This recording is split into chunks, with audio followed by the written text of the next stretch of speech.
So once again, ladies and gentlemen, NXT proves that they're the better show out of everybody else in WWE.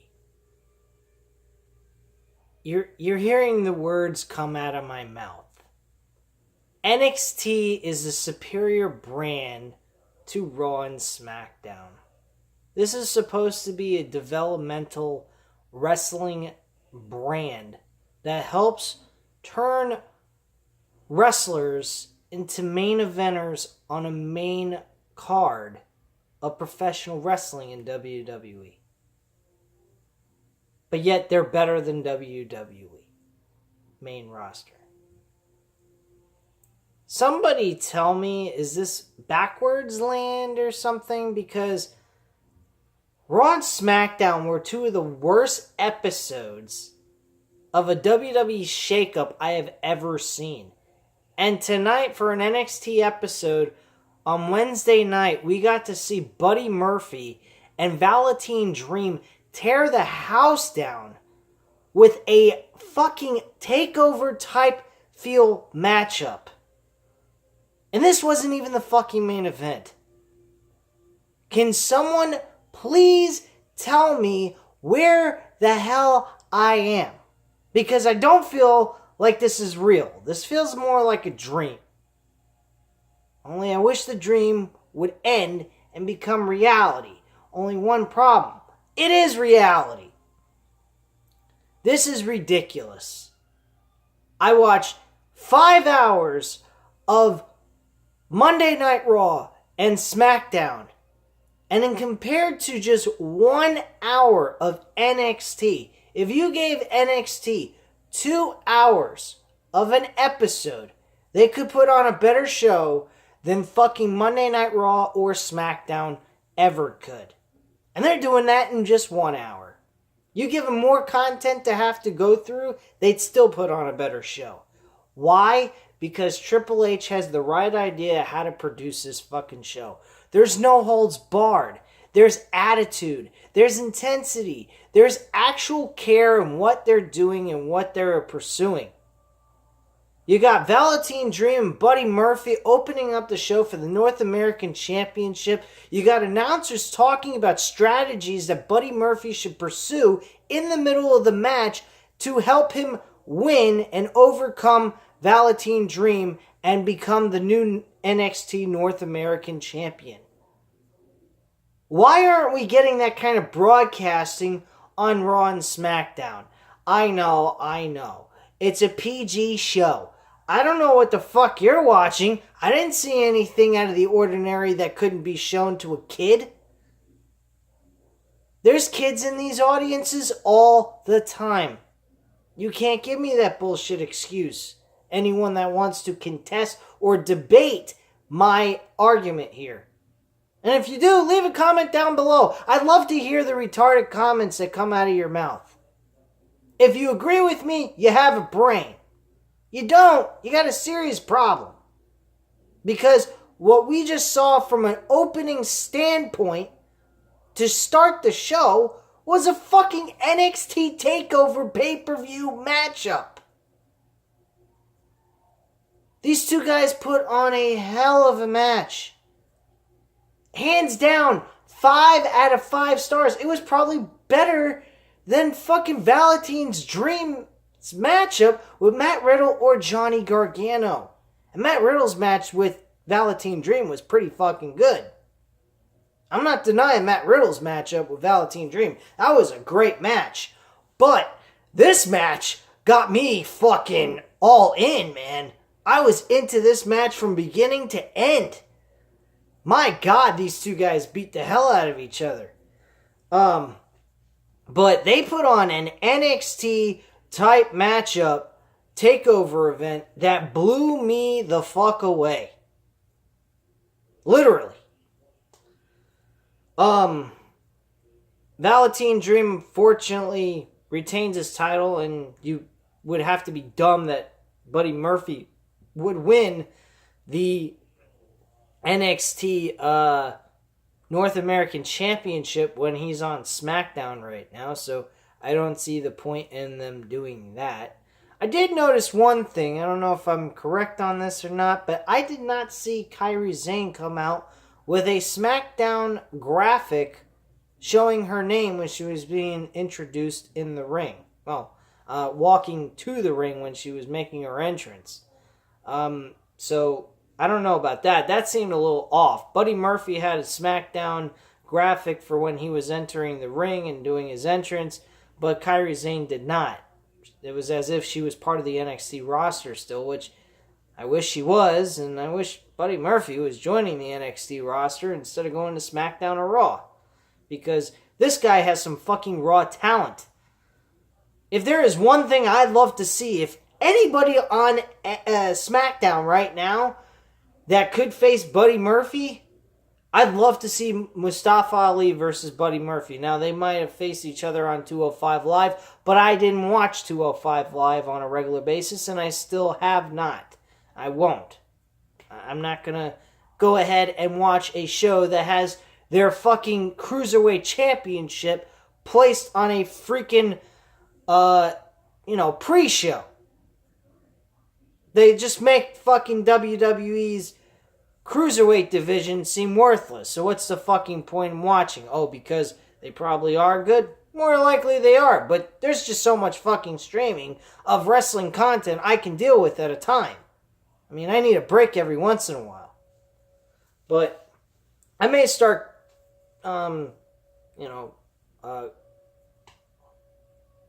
tuning into some Cruiserweight episodes and see how that all turns out. And if I like it, I'll start watching on a regular basis.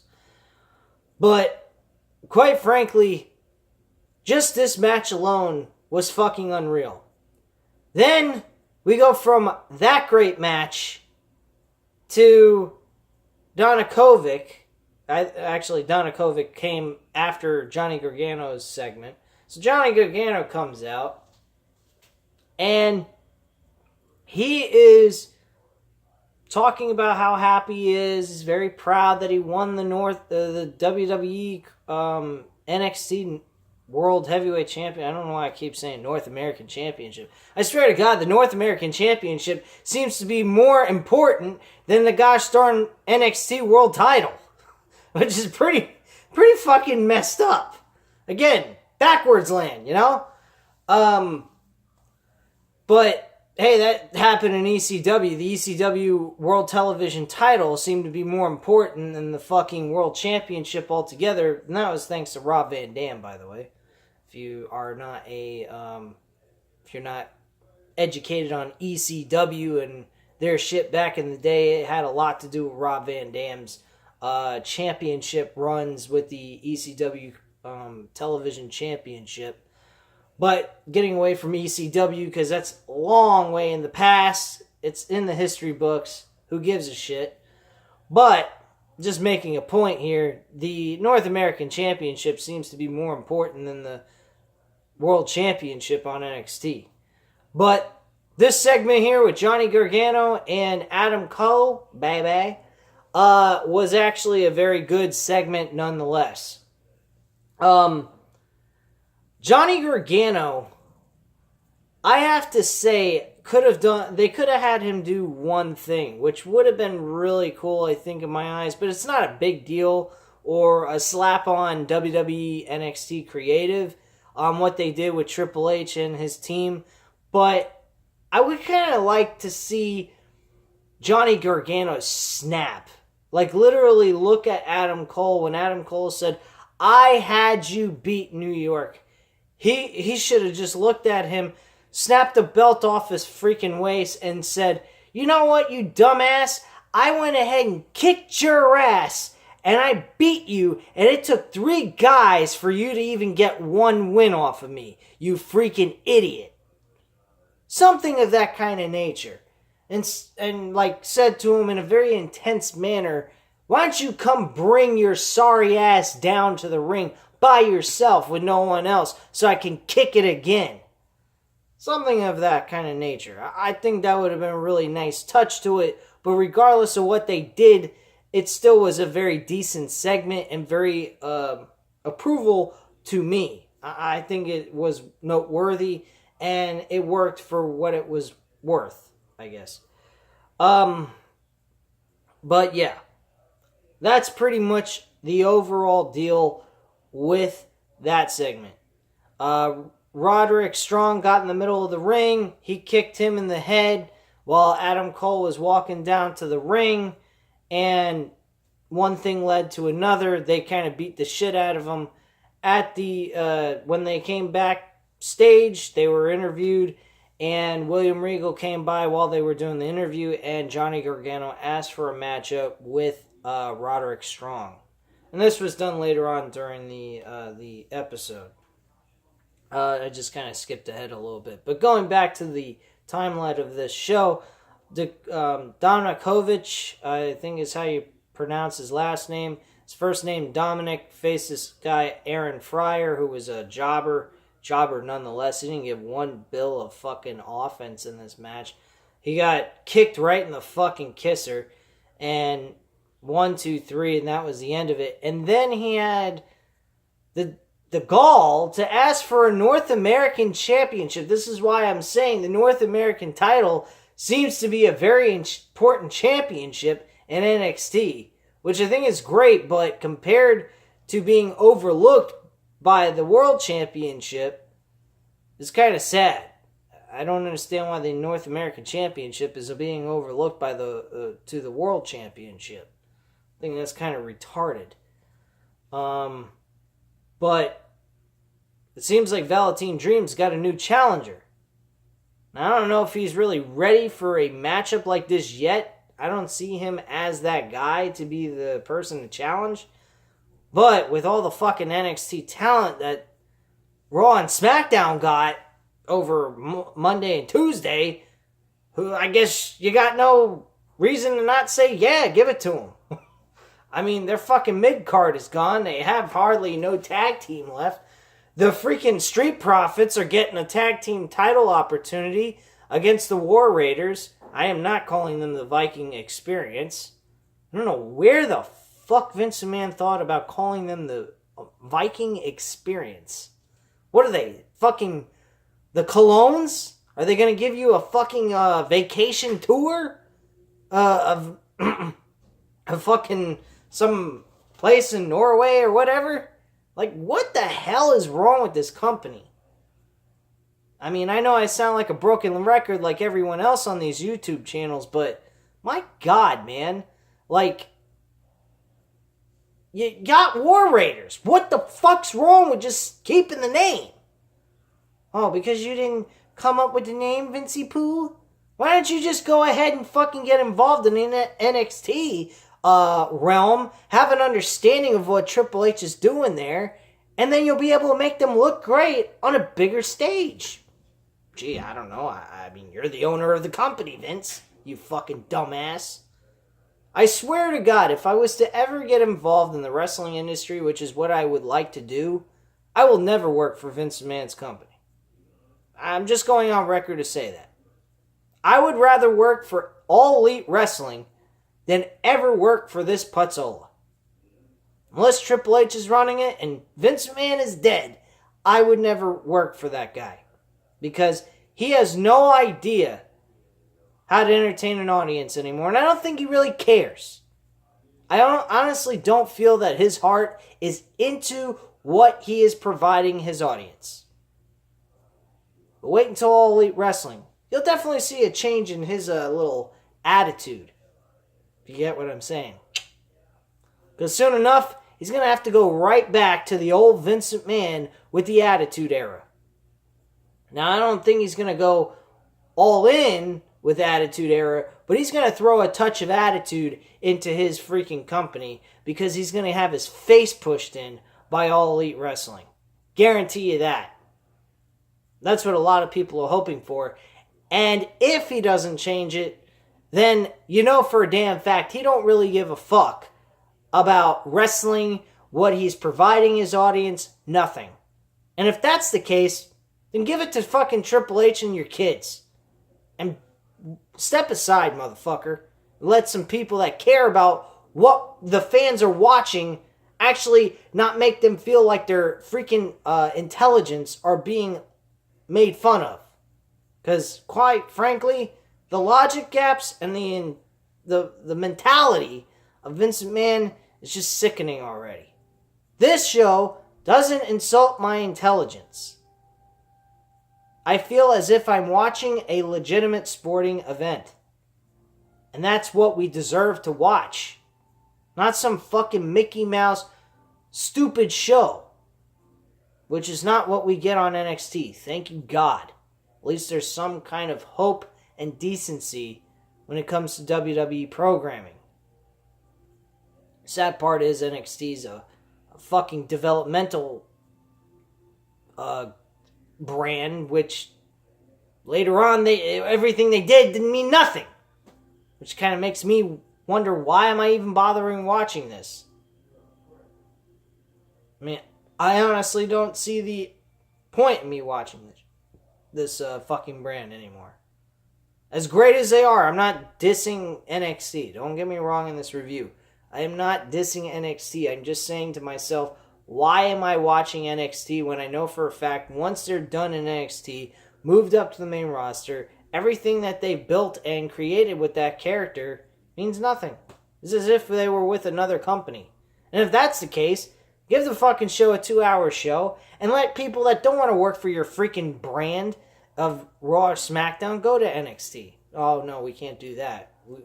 We actually might enjoy maybe a good matchup with Dolph Ziggler on NXT. That would have been really a good one. Dolph Ziggler versus Johnny Gargano. Could you imagine a matchup like that for a world title? Holy shit, that would be fucking unreal. I mean, there's such great talent on WWE's main roster. I would just love to see on NXT. Really, I would. And that's never going to happen. That's just a fucking fantasy. But going back to the show itself, we had Shayna Baszler, Kairi Sane for the Women's Championship. This matchup, it was last match ever for Kairi Sane to compete for the Women's Championship. If she was to lose, she would never get a championship rematch or ever get a shot for the Women's Championship again in NXT. Okay, well, that definitely tells me, hey, we're not going to see her anymore. This is her last match, and she's going to lose. Well, she lost in such a, well, not horrible fashion. It was done the right way, but she was banged up to shit by Shayna Baszler. Shayna Baszler is the fucking man. Becky Lynch, you can take that term and give it to Shayna Baszler because she's the fucking best. You, on the other hand, are very entertaining and fun to watch, but you're nothing like Shayna Baszler. Shayna Baszler's got everything that you don't have. It's called attitude. It's called legitimate bulliness. It's called fucking pure ass wrestling skill. You think Ronda Rousey is great in MMA? Well, this woman wasn't. She didn't have the record that Ronda Rousey had. But this woman can make you believe she's one of the best. And she does it freaking fantastically. She is one of the better female wrestlers in WWE today. There ain't nobody better than Shayna Baszler. And you can call me a Shayna Baszler mark. I don't give a fuck, because I am. I'll straight up admit that. I'm a Baszler mark. She is freaking unbelievable at what she does. I don't care if she's a face, a heel, what have you. She is the epitome of what a female wrestler needs to be. She's tough. She's a badass. She's everything Ronda Rousey should have been when she first came into the fucking WWE. She is the blueprint of what a fucking woman should perform like. An ass kicker. And this matchup, I was very pleased with. It was not as good as the opener. I think the opener should have been the main event. But regardless of all that, it was still an enjoyable matchup. And seeing Io Shirai get in the middle of this match to save her best friend, I think was a nice touch to the end. It didn't make Kairi Sane lose in any shape or form. She refused to quit. She was telling the referee, no, I can continue. The referee was concerned about her well-being with her shoulder and her elbow, so he was thinking about calling the match and giving the win to Shayna Baszler altogether. Great work by NXT in this manner. I mean, you can't make Shayna Baszler get the third victory over Kairi Sane.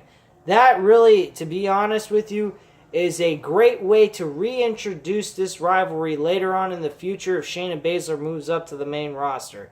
And if that happens, this match needs to happen at a big stage like WrestleMania. I don't care if the title's on the line. I don't care if it's just a regular singles grudge match at WrestleMania. This matchup needs to happen. It's a guaranteed matchup that will be successful, whether there is a title or not. Because if you take the history of what these two women have done with each other since they've started in WWE, it will make a WrestleMania grudge match work just as well as having a title match on the line. That's just how I feel about it. Leave your comments and opinions down below. Hit the like button if you like the video. And hit the subscribe button if you're not already subscribed to this channel. And I thank you very much for watching. Have a great night, guys. Bye.